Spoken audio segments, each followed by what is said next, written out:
Hi guys, welcome back to my channel. Today I'm going to share with you guys the tips and tricks that I used to buy my first home.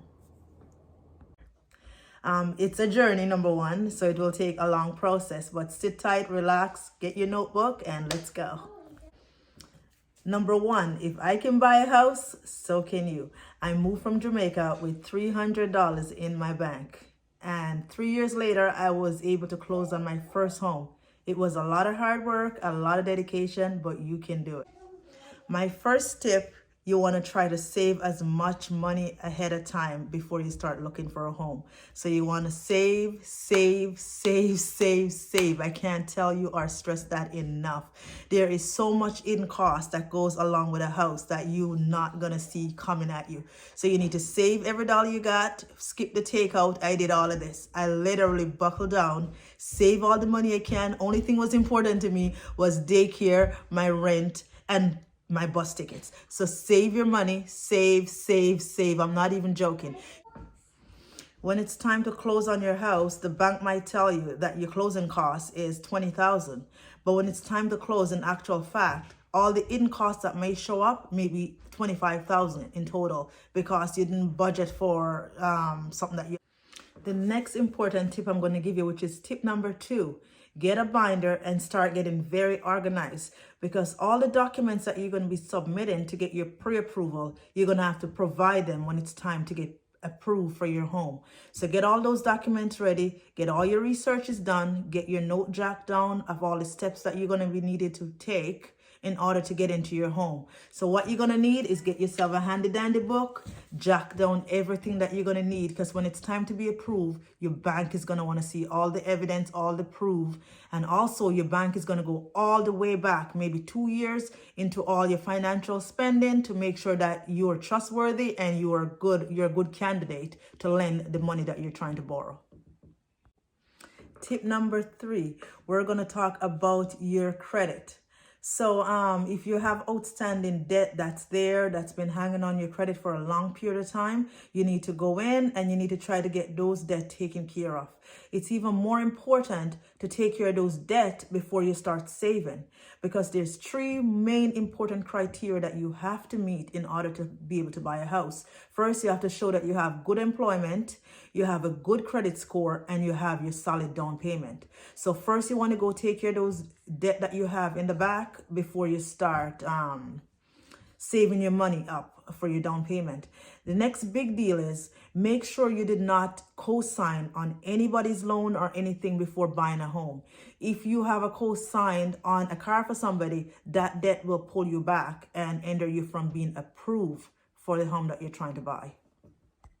I would advise you to research a broker before you picking a broker. Like, look that broker up online, see what people are commenting on that broker's profile pictures, or however you can get your information about your broker. You can also talk to the people that's around that area to see if they've ever used a broker, what has been their experience with this broker. Because I tell you, my broker to buying my first and second home was key. Make sure you do your research on the realtor you're getting. Check around, check the internet, talk to your coworkers. There may be somebody that already used that realtor and have experience and can be able to give you their own opinion, or different people to tell you what they think of that realtor. Tip number 7, check to see if there is a government program that benefits first-time home buyer. That's something that you can take advantage of. Tip number 8, know what kind of house you are looking for, what kind of build you're looking for, and what are you willing to sacrifice. Are you looking for, what's on your list? Are you looking for a big master bedroom? Does your must have to be 5 bedrooms? Like, what are you looking for in your home? Once you narrow that down, your broker and your realtor can work closely together and find you that perfect home. Make sure you hire yourself an inspector. Do not skip the process and try to save money on an inspection. An inspection might cost you $400 or $500 depending on where you live. Here in Canada, it's around $500 for an inspector, sometimes $400, $450. It varies depending on the inspector that you're getting. But do not skip that process. You want to get your husband or your partner, whoever you're buying your house with, or even if you're alone, you want to take that time, take that day off and get that house inspected and get it inspected properly. You want to get that inspector up on the roof, get him to check your appliances that you're you're getting along with the house, including like your hot water tank and like all the appliances that are coming. You want to get that inspector to have a really good look for you. It's really worth that price. The next tip I'm going to give you, know what appliances comes with your house. Our house comes with like a propane tank. Is that rented or is it owned by the owner? Our house comes with a hot water tank. Is that rented or is it owned? Because that's stuff that we did not find out, and that's stuff that the seller did not disclose because we didn't ask. I just assumed this was the appliances that comes with the house because we're buying the house. They transfer over everything to you, but in actual fact, they're owned by a different company. So we actually have to pay a separate rental every single month for like your hot water tank or propane tank. So that's stuff that you want to ask. How old is your hot water tank? Or old is your propane tank? Are they rented? Are they... My last and final tip, after getting pre-approved, do not go out and make a big purchase. Don't buy a car, don't buy nothing. Keep your financial situation in the same position you're in or better of when you got approved. Of when you get pre-approved, because your pre-approval is completely different from your approval. So your pre-approval is the bank just going over the basics, saying, okay, yes, you have that, you're making this much.